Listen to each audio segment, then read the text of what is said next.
Nos vamos de safari. Tengo tanto que contaros. La mayoría ya sabéis que he estado en de luna de miel, después de mi boda. Primero nos fuimos de safari y después de unos días nos fuimos a Zanzíbar y París. Eso es otra historia. Quería compartir con vosotros las reflexiones que me vinieron durante el safari y luego utilizaré un pequeño guión gracias a todas vuestras preguntas. En los stories, mil gracias. Muchas han coincidido con esos pensamientos que me venían durante el safari, que hay momentos en los que simplemente vas en el coche, entre ver un animal y otro animal, pues te da para... Bueno, a mí me venían muchas reflexiones y me fui haciendo audios por el camino. Y eso es lo que os iba a contar, pero primero quería compartir con vosotros por qué nos fuimos de safari. Y la verdad es que no es ningún misterio, no hay ninguna respuesta mística. Y es que de mis 3 hermanos, 2 habían hecho varios safaris, uno Kenia y Tanzania y el otro Tanzania y Botsuana, y había visto las fotos y habiendo crecido con mi padre, que deja al David Attenborough a los documentales de la 2 y de National Geographic, vamos, le deja como novato. Y dije, en fin, se veía hasta en los documentales de los bichos pequeños, ya no solo de ballenas y de leones.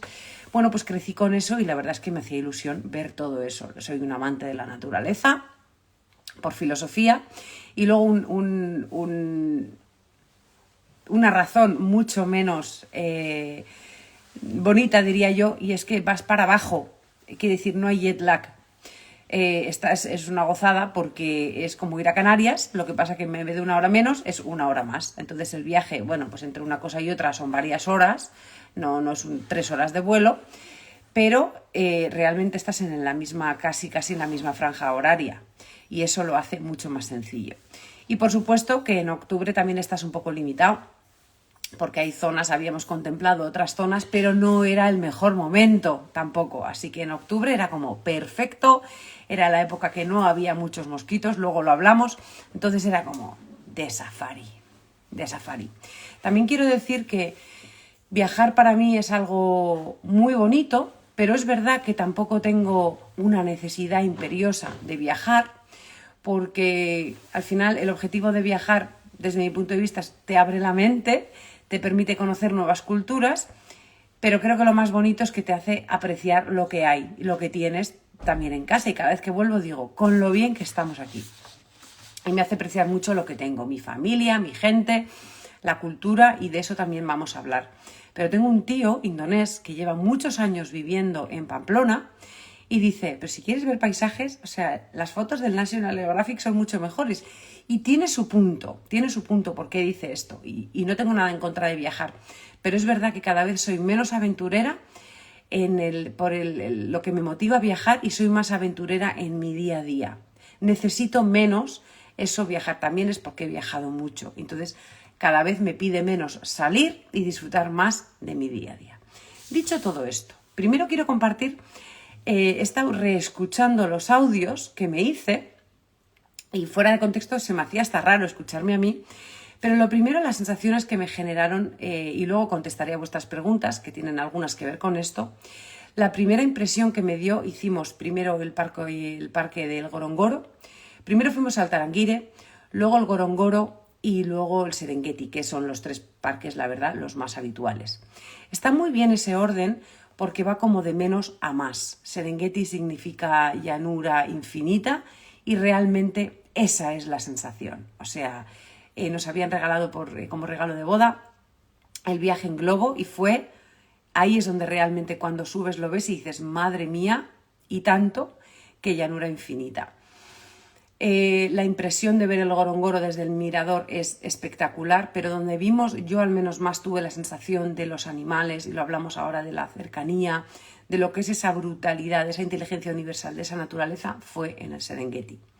En el Serengeti, donde ya no se les permite, por mantener un poco la pureza de los animales, son a los Masái, y donde más vimos fue en Tarangire y en el Gorongoro, y de ahí me vino la primera reflexión que pega aquí en vivir desde dentro, fue esa sensación, me vino, sin más, no lo voy a juzgar y lo quiero compartir con vosotros, esa sensación de qué envidia. es un poco lo que se siente también en vacaciones y esa qué tranquilidad, qué paz, o sea, vivir así. Te alejas del primer mundo y vas a un sitio donde están, bueno, con una tranquilidad tremenda. Y me vino la pregunta, porque claro, ellos te miran también y dices, ¿sentirán ellos también envidia?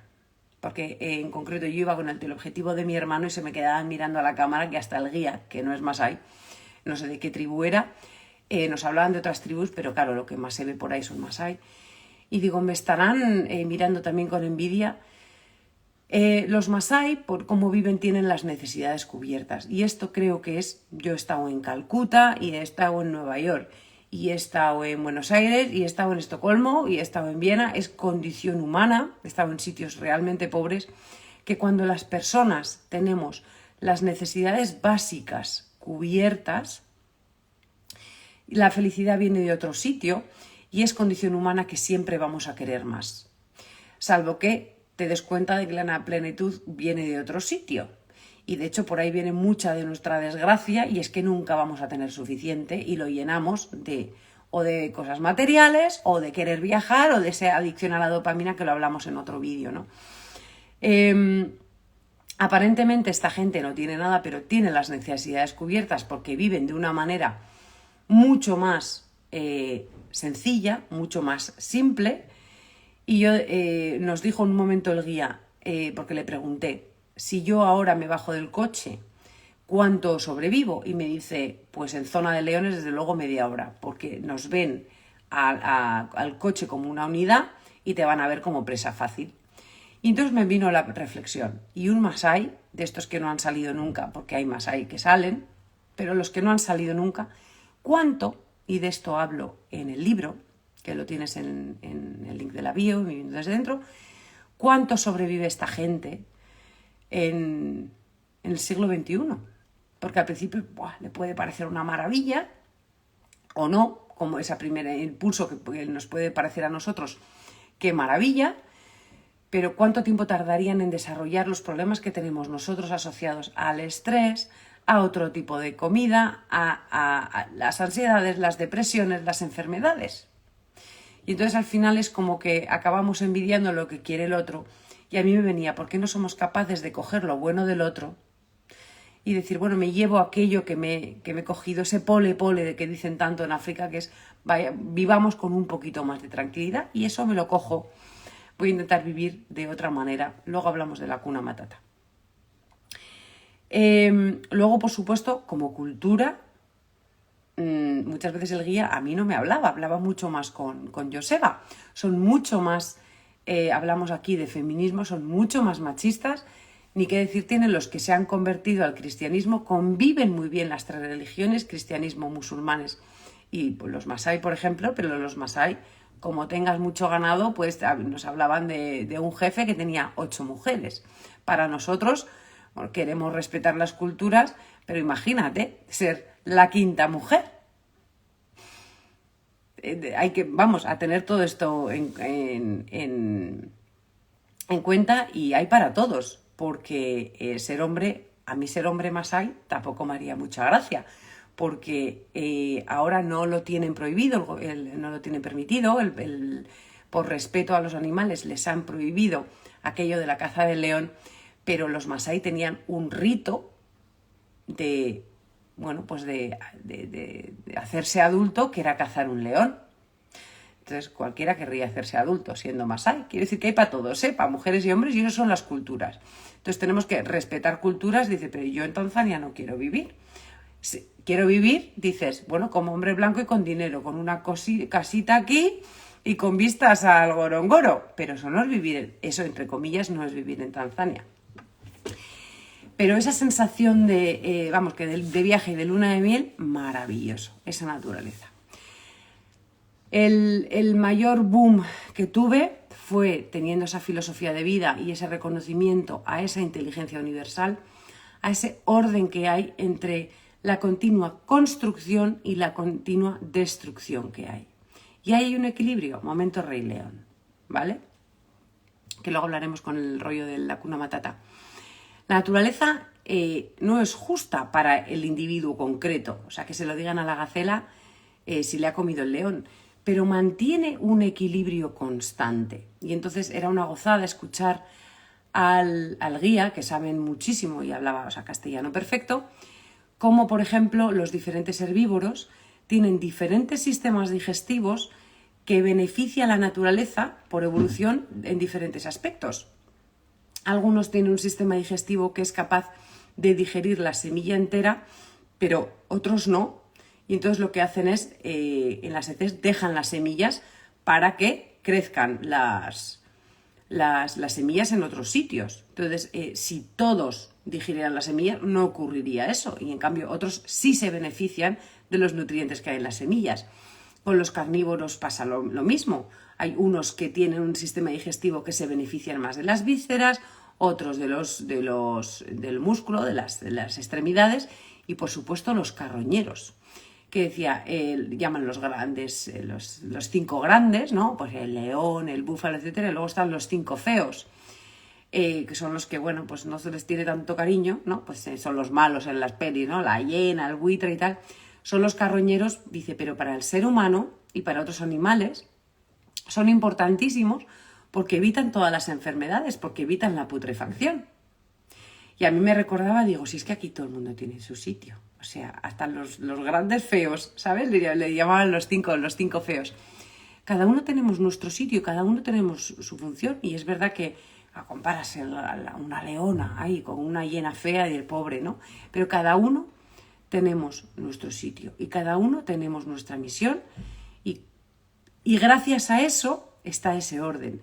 Y nos comentaba que hasta hay otros, pues el quebrantahuesos, todo esto, que se comen hasta los huesos y son capaces, y gracias a eso se remineraliza la tierra otra vez. Y que había visto hasta grandes herbívoros que saben cuándo tienen, esto me pareció espectacular. Los animales no piensan, no tienen la capacidad de razonar, no tienen cortes prefrontal como nosotros, pero que llegan a saber cuando notan que les falta algún mineral y son capaces de comer hueso a algunos. Un herbívoro. Entonces, me falta, ¿no?, algo, oxalato cálcico, lo que sea, y comen hueso. Eso es la naturaleza, esa fuerza que no hace falta irse al Serengeti, que la tenemos en nuestro cuerpo diariamente, esa sabiduría, esa inteligencia innata, pero que se ve magnificado, por supuesto, ahí. Y esa sensación de injusticia que nos pasa a nosotros a veces cuando ¿y por qué me pasa a mí esto? Pues porque la vida no es justa a nivel individual, porque piensa como mucho más por la supervivencia o de la especie o del equilibrio que hay en la vida. Y eso es algo muy potente, porque tendemos a pensar muy individualista y es mucho más global. Y a mí fue como un ajá muy, muy grande. Vimos la fuerza de un elefante, o sea, una leona alejarse de un elefante, una pareja de leones, cómo se alejaban porque estaban en celo, que se pasan por asegurar la permanencia de la especie. Se pueden pasar una semana solos, apareándose cada media hora, pues por asegurar que haya cachorrillos. Bueno, pues cuando te van contando todo esto dices, madre mía, pues cómo lo saben, ¿no? Pues no tienen ni idea, pero hay una parte muchísimo más instintiva que nosotros, al tener una parte tan racional, pues acabamos perdiendo, ¿no? Y esas son las cosas que más me impactaron. Otras me impactaron muchísimo, pero como me las habéis preguntado, pues paso directamente a las preguntas. Las tengo aquí escritas en papel, así que voy directamente a las preguntas. Unos me decíais, ¿qué se oye y qué huele? ¿A qué huele? Pues mira, es una de las cosas que más me sorprendió, porque no se oye absolutamente nada. O sea, cuando vas en el coche y de repente paran y abres la ventana, salvo que pase una manada de elefantes y hagan el bramido típico, es como mucho un viento. O sea, no hay nada. Y ves esa extensión y no hay nada. Claro, estábamos en época seca, tampoco hay un río, no hay ruido. Y sobre todo en el Serengeti, en Tanzania, no está tan masificado como en Kenia, no se ven tantos coches y es una maravilla en ese sentido. Y una de las cosas que más me sorprendió fue el olor. Porque yo decía, a ver, aquí, esplanada, herbívoros, con perdón, pero cagando todo el rato tiene que oler fatal. Y para nada de lo que estábamos hablando, pues está el escarabajo pelotillero, lo que sea, que se comen las heces, o sea, hay una renovación continua y no huele a nada. O sea, es un olor a aire de nada, pues como puede oler, yo que sé, ¿qué huele en medio de la época seca? Tampoco hay flores. Habría que ver cómo huele en primavera, o no son las 4 estaciones como la conocemos nosotros, pero justo después de enero-febrero de las lluvias, cuando aparecen todas las flores, pues olerá a flores, pero en la época seca no huele. Y es algo que me sorprendió. Hasta que acabamos en una charca con, pues habría 30 hipopótamos, que son la cosa más cochina que te puedes echar a la cara, porque tienen una cola cortita, y van haciendo cacas y la van moviendo así tiqui, tiqui, tiqui, a medida que van haciendo cacas, y aquello era nauseabundo. Hasta ahí el guía nos decía la simbiosis, porque los peces se comen las heces, que no digieren del todo las plantas, que pueden andar kilómetros por la noche, y luego los cocodrilos se comen a los peces. Y yo decía, pues qué bonito, hay que ser pez para comer. Mira que te toque pez en esta vida, que te toque pez en la charca de los hipopótamos y comer eso. O sea, el olor era realmente desagradable. Me preguntabais también por el miedo. Durante el día, yo miedo no, porque estás en el coche y en algún momento, además, ya os contaré cuando se nos acercó la leona, mientras estés dentro del coche te ven como una unidad, pero hubo un par de situaciones, y es que yo abrí la ventana y saqué el cuerpo entero, y Joseba me decía, ¿qué haces sacando el cuerpo entero? Y el guía dijo, no pasa nada, mientras no dejes un brazo colgando, por ejemplo, que lo puedan ver como algo aislado, no pasa nada. Pero hubo un momento que un elefante estaba, además se le veía como, tenía un colmillo un poco roto, estaba como un poco herido, y como las personas también, cuando estamos un poco más vulnerables, pues sacamos la parte cabreadilla. Y hay como tres maneras, por lo que le entendí, de una manera, o sea, abren las orejas, estaba cabreado. Luego tiene una parte por aquí, le cae como un hilillo de algo, y esto es ya que está muy cabreado. Y ya el colmo fue cuando movió una pata, y el guía ya arrancó el coche, porque lo teníamos a 3-4 metros, y echó para atrás y dijo, nos vamos a apartar, porque no somos nada para este animal. O sea, un elefante nos destroza el coche y nos mata cuando quiere. O sea, ahí él se puso tenso y dijo, de aquí nos quitamos. De aquí nos quitamos. Y luego, claro, estás en el medio del Serengeti y ni hotel, ni baño, ni nada. Entonces, de vez en cuando nos decía, tenéis que marcar, tenéis que hacer pis. Vamos, yo no sé si a alguien le sienta algo mal y tiene que hacer el número 2, es decir, pis no, el otro lo que hace. Pero en un momento que ya no aguantábamos más, yo de hecho le dije a Joseba, o sea, yo por ti, que lo tienes más fácil, mea por la ventana. Pero era en medio del Serengeti, os bajáis, él miró un poco que no había nada, porque vaya vista tienen, ahora os cuento lo de los guepardos. Y nada, 10 segundos, estoy al loro, hacéis pis ahí mismo, y dije yo, lo más cerca del coche, y le dije, o sea, Joseba vigila, que luego dije, Joseba vigila, ¿qué va a hacer? Ponerse ahí, guepardo, no hagas nada, era zona de guepardos, que tampoco hay muchos, pero claro, están escondidos, es durante el día y normalmente están tranquilos, pero claro, si le ponen a huevo a una presa, pues nunca sabes, ¿no? Pero bueno, que no, a mí me generó un poco de inquietud. Y luego, una de las noches en el campo, en el lodge del Serengeti, los demás era bastante más. En el del Gorongoro teníamos la tienda como de la recepción, no voy a decir recepción, pero bueno, sí, de la zona común, donde teníamos el wifi, etcétera, teníamos que andar como 300 metros. Y nos había acompañado un masái a la habitación. Y cualquier cosa nos avisáis, y para acompañaros a cenar os acompañamos.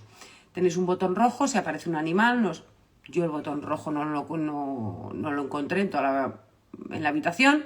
Habitaciones muy bonitas, tiendas de campaña y tal, pero por la noche queríamos ir a cenar, oscuro, a las 5:30 de la tarde, y íbamos con una linterna del Decathlon, de las de dar cuerda, y a medio camino, o sea, yo ahí lo pasé mal, porque enfrente había toda una espesura y nos habían dicho que avisáramos, o yo le había entendido eso.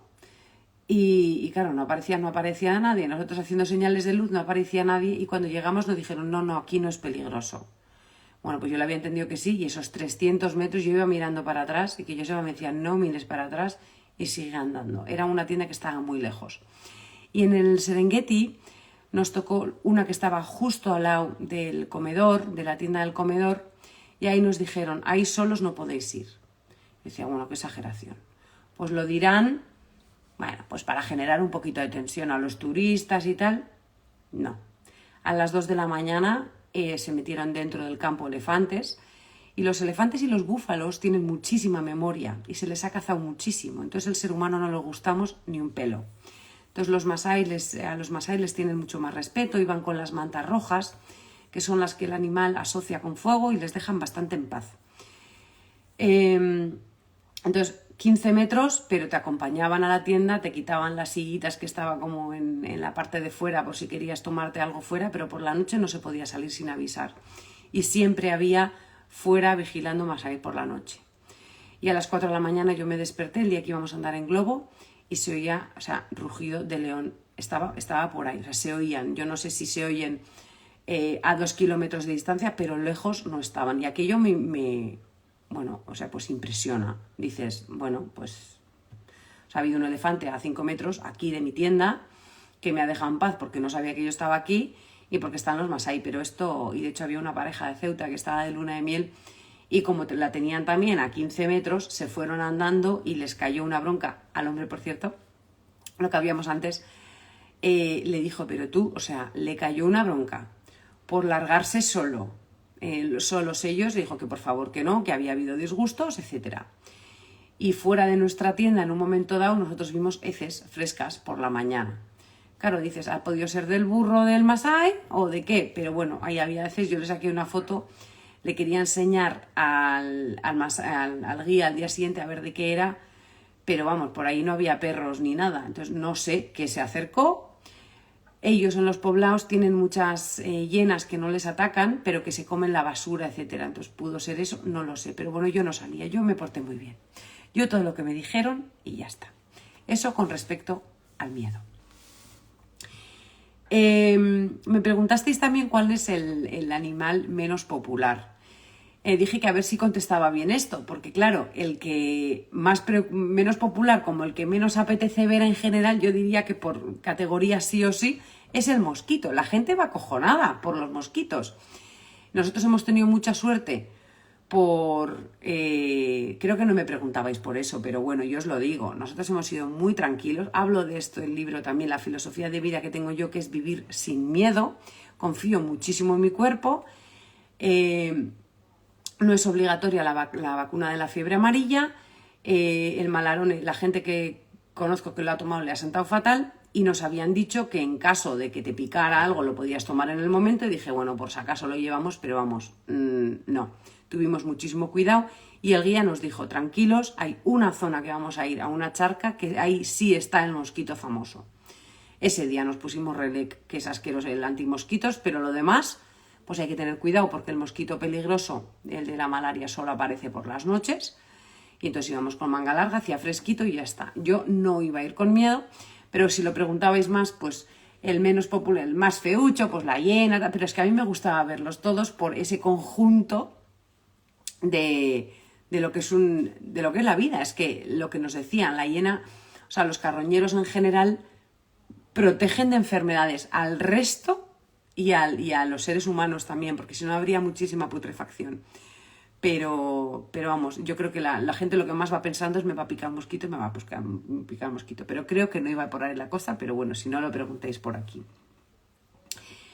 Lo que más me ha sorprendido es en general, la amabilidad de la gente. También es verdad que viven de esta parte del turismo. Y sorprendido para mal, está muy cuidado, sobre todo el Serengeti. Están haciendo un trabajo maravilloso desde las instituciones. Son conscientes de que el Serengeti es un equilibrio. Digo el Serengeti porque los otros dos siguen viviendo poblados masái, ¿vale? Pero que son los cazadores y los ganaderos, los que necesitan mucho terreno porque viven del ganado. Entonces van donde están los pastos, y cada día pueden andar pues 10 kilómetros o 15. Y son los que están en contacto, bueno, si van con el ganado y aparece un leopardo, pues tienen que estar ahí. Y tienen las típicas imágenes de los poblados los rodean de ramas de acacia que tienen pinchos, etcétera. Para ellos es su modo de vida, ¿vale? Y queda mucha gente, son nómadas y son así. Pero claro, se encuentran con todo el turisteo y piden dinero, sácame una foto y me das dinero, pides comida, y el guía nos dijo, no les deis nada que tenga plástico. Si le quieres dar dinero, pues darles dinero, o si le quieres dar algo de comida, fruta o lo que sea. Pero no tienen conciencia de sacar la basura, ellos no generan basura. Entonces había zonas fuera del Serengeti, porque dentro del Serengeti no hay, que no llega a lo del Everest, que me preguntaba uno de vosotros, no es un estercolero, para nada, pero había zonas donde te podías encontrar 4 botellas de plástico. Ellos usan mucho a los burros, ese es lo que dice en el vehículo, el coche Masai, con los bidones estos grandes de 10 o 20 litros, porque van a un abrevadero donde están bebiendo el ñu, ellos cogen agua y lo filtran a través de pedazos de cortezas o piedras y beben esa agua. O sea, ellos viven así, o sea, no está para el turisteo. Hay poblados que sí, que están para el turisteo, pero ellos viven así. Entonces, cuando le das una botella de 1,5 litros de agua, ¿qué van a ir? ¿A coger agua para todo el poblado? Con 1,5 litros de agua. Entonces, me gustó que el guía al final te va explicando, o sea, no les dejes una barrita o un paquete de galletas o una bolsa de patatas, porque esa bolsa no les sirve para nada y lo van a tirar. Y ellos reutilizan absolutamente todo. Entonces, esa conciencia me recordó un poco pues cuando se hablan del cambio climático aquí, los microplásticos, de todo esto. O sea, en Europa tenemos una conciencia enorme, pero el 90 y tantísimos, altísimos de los plásticos viene de países pobres que no les puedes pedir que reciclen. O sea, bastante tienen con sobrevivir como para gastarse 10 veces más en una bolsa que sea reciclable, ¿sabes? O sea, reciclada. Es muy complejo todo este tema, ¿sabes? Y para bien esa grandiosidad de la naturaleza, o sea, me pareció realmente flipante. Y como sorpresa también, sobre todo los felinos, los guepardos, por supuesto, que ahora os cuento cómo lo vio, pero los leones, las leonas, les importamos un pepino.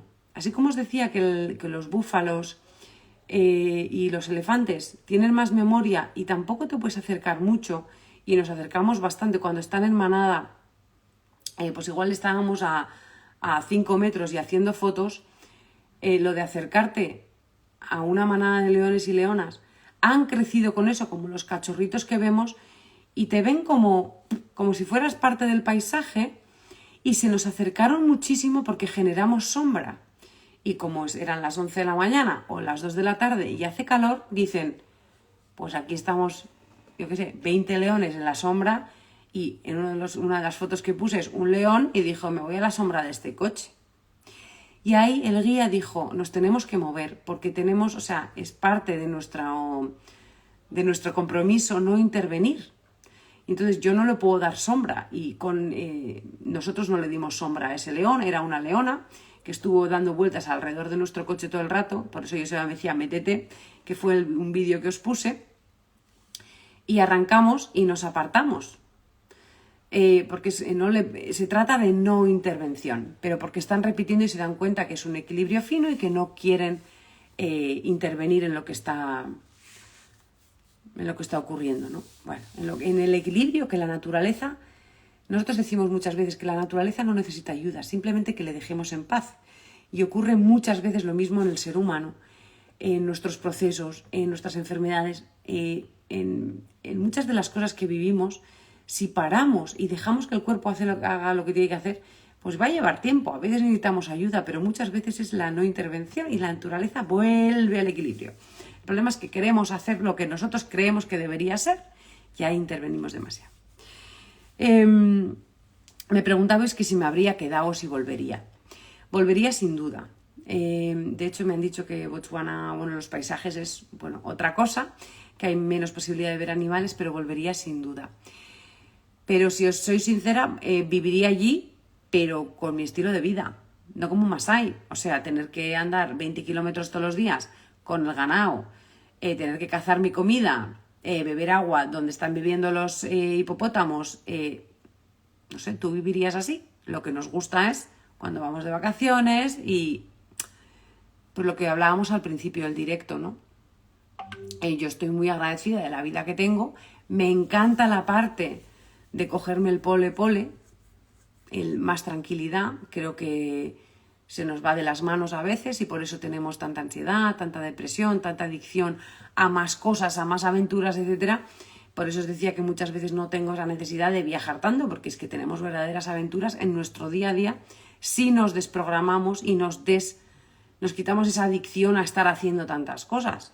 Eso me lo quedo. O sea, da gusto ver a un Masái así tranquilamente observando lo que hay en cada momento. Creo que ellos hemos perdido eso. No es que ellos lo hayan recuperado, ellos no lo han perdido en ningún momento y nosotros sí. Pero vivir allí, pues claro, viviría en una casita, no bueno, no sé, en una chocita de 4 metros cuadrados. Cada 6 meses tienen que cambiar el techo, tal. No es para mí. No es para mí. No necesito una mansión, ¿eh? Pero agua corriente, pues lo agradezco. Y, hombre, igual a 30 grados ducha caliente no me hace falta. 30 grados todo el año. Pero, bueno, pues tener la seguridad de el frigorífico, no tener que cazar y desde luego no jugármela con que por la noche puede entrar un león a comerse mi ganado, que es de mi sustento, porque como de eso, o si necesito comprar maíz voy a vender una cabra. Bueno, pues es otro estilo de vida y parece muy romántico, pero tela. Me preguntabais si alterábamos mucho la vida de los animales o el turismo que hay lo tienen muy controlado. De hecho, claro, nosotros compramos el viaje entero. No es barato, porque no es barato. Y no fuimos a los loches muy cutres, o sea, estaba bien, era una luna de miel y bueno, era un regalo y bueno, en fin.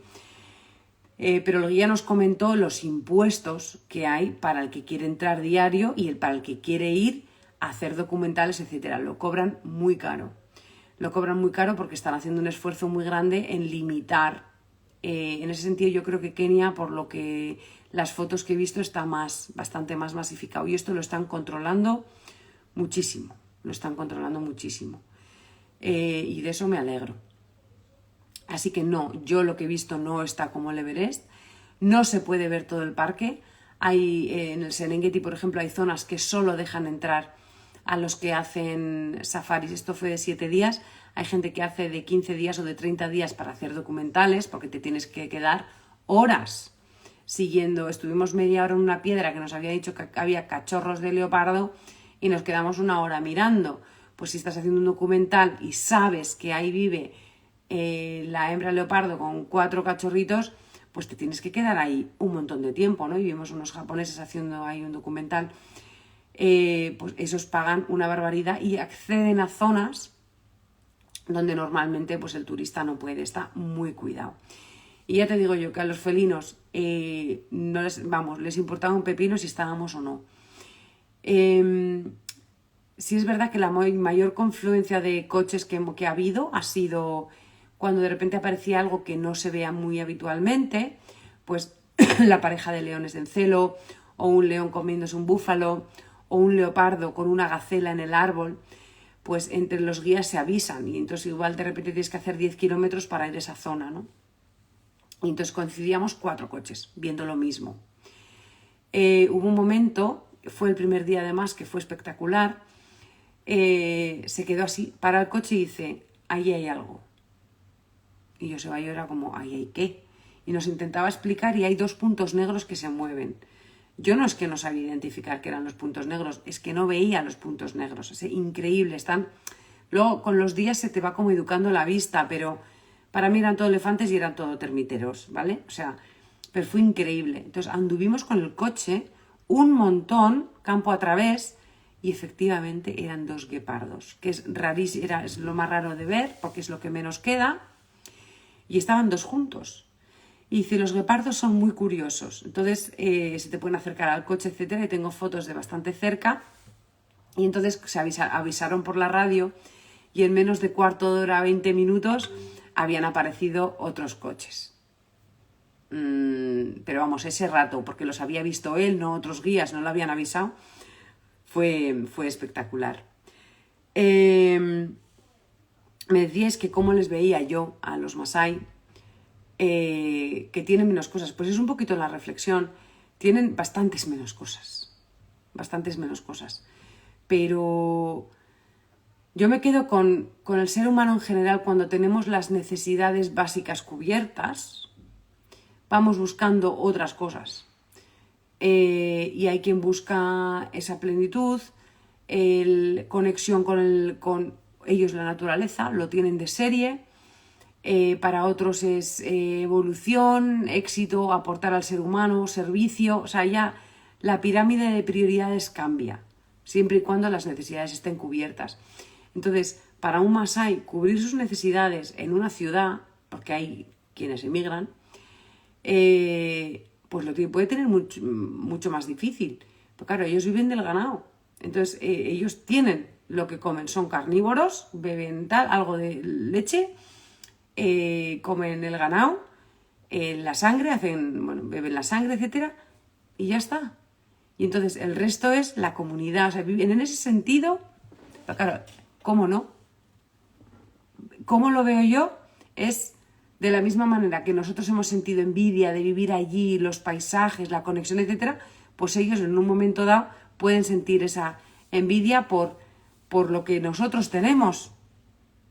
Pero es que nos pasa a nosotros cuando le ves a uno en un yate en Montecarlo o en, no sé, donde sea, en la Costa Azul, ¿no? Siempre hay una parte del ser humano que va a decir quiero más. Entonces, para mí la reflexión era, me he tenido que ir al Serengeti para decir vaya chollo de vida tengo. Pero no por lo que tengo, sino porque es un gustazo disfrutar de lo que tengo, de la conexión que tengo, de ir conociéndome, porque al final son mis valores. Desde luego, pero esto lo viví en Calcuta. En Calcuta estuve 12 días ajustando a niños y familias en la casa de la Madre Teresa. Tal. Los que estaban sanos, o sea, se lo pasaban, estaban unos críos felices, no lo siguiente. Claro, le ofreces una camiseta del Barça, del Real Madrid, claro, pues lo primero es eso. Pero no saben todo lo que hay detrás. Te digo yo que tienen menos ansiedad, menos depresión, menos problemas los adolescentes, menos sensación de insatisfacción con la vida, mucho menos. O sea, tiene las dos partes. Luego me preguntáis que por qué estaba al lado del coche, a ver si era nuestro coche, los leones y las leonas. Ya te digo que muchos iban buscando la sombra y me encantó esa mentalidad de no intervención. Cuando se acercó, el león ese grande no estaba en nuestro coche, por eso la foto la pude sacar así. Pero la foto de la leona sí la tengo desde encima, porque estaba en nuestro coche, que fue cuando saqué la cabeza y yo me decía, métete más adentro. Esa sensación de no intervención y el guía arrancó y dijo, esta sombra no es natural, entonces nos vamos a ir de aquí. Y arrancó y bueno, se movió 2-3 metros y de hecho como estaba con la cola, me estaba moviendo un poco, el guía de enfrente le decía, no, ahora no te muevas, que le puedes pisar la cola, etcétera.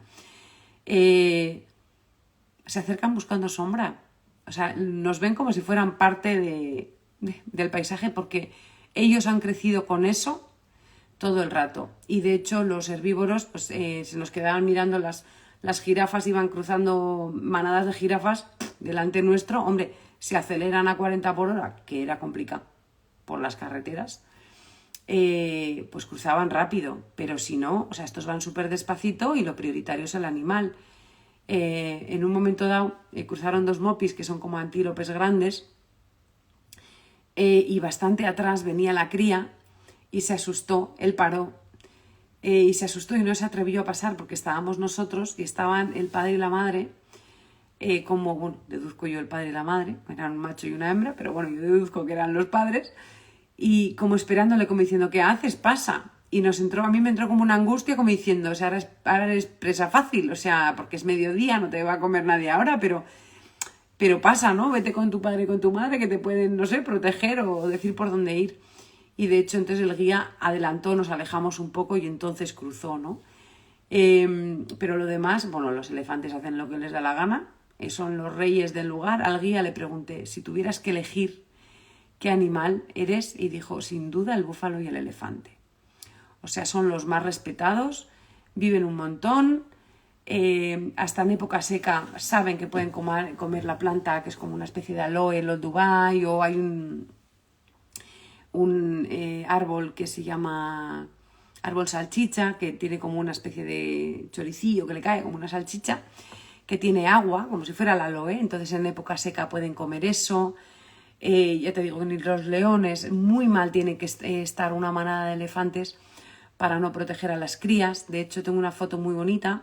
Los elefantes solo se tumban como un par de horas al día y entonces eran como 7, 8 madres, o habría algún macho, pero no lo suficientemente grande como para haber salido de la manada, porque les echan.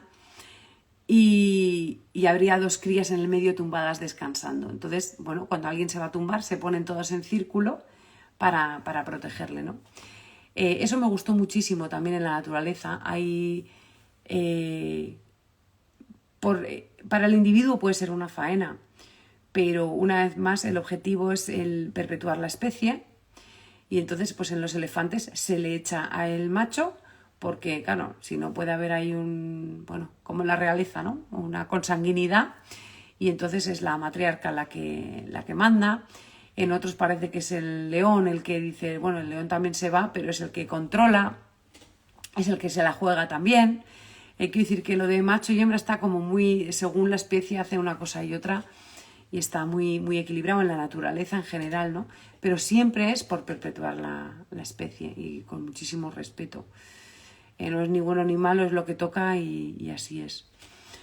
No sé si me he dejado alguna pregunta, yo creo que no. Voy a mirar aquí. En general eso es lo que me he llevado, que ha sido, vaya chapa os he echado. Sí, ha sido cañerito, 45 minutos, de los más largos. Ha sido muy bonito. El mayor shock para mí fue después de ese, claro, ni tele en el Serengeti, ni wifi, ni en recepción. O sea, recepción digo, la tienda más grande donde nos daban de comer. En otros sitios, solo en esa especie de recepción, y ha sido maravilloso. Yo no recuerdo haber dormido así, soy bastante sensible al tema del electromagnetismo y todo esto. En casa me quito el wifi siempre, etcétera. Duermo mucho más profundo cuando estoy en sitios, por ejemplo, de piedra, o pues cuando estuvimos en Salamanca no había ni wifi tampoco en el hotel porque los muros son de piedra muy anchos, etcétera. Creo que tengo eso, no me he testado nunca, pero creo que tengo esa hipersensibilidad. Y allí o sea, no he dormido una semana seguida así, y encima con el horario 5:30 hasta oscuras, pues para las 9 estábamos dormidos y nos levantábamos a las 5, ¿no? Y veíamos el amanecer muy bonito. Es una verdadera gozada. Eso también me lo habría traído, pero aquí es un poquito más complicado con los horarios de trabajo. Habría que ver cómo le afecta eso a un masái, ¿sabes? El aire muy limpio también, acabas hecho una guarrada por tanto polvo que hay.